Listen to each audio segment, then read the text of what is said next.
We come from the city of the people who make cars. And now we're in the city of people who have to live in their cars. And that should not be. Skeleton Crew takes place in 2008 in Detroit, my hometown, and it is set in a closing stamping plant. And it's at a time in the city where a lot of factories closing and we don't know which one is next. And this crew in this story fears that they're gonna be the ones that are next. Many of my family members worked in the factory, many of my friends worked in the factories. And when I would go home in 2008 in my neighborhood, which is a very upper working class neighborhood, I would see houses boarded up, and that was just not something that was common in my neighborhood. I would see friends' homes and places that I used to, pass by as a child, and they would be boarded up.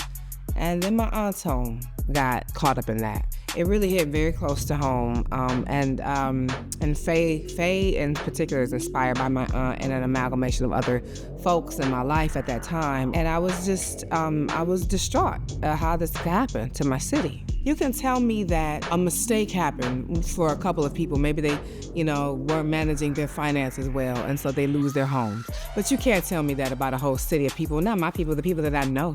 You can't tell me that lie. And that was the first time that I learned about predatory lending.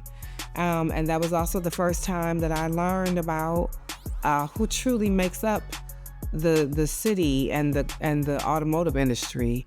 And I wanted to make sure that I show you the real faces of those people.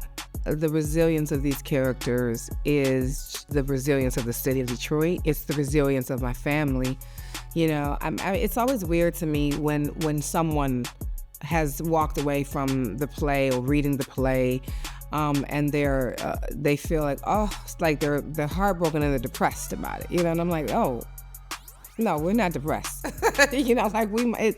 And even in hard times, we're not sitting in misery, We're laughing, we're joking, and we're surviving, as all people do across the globe.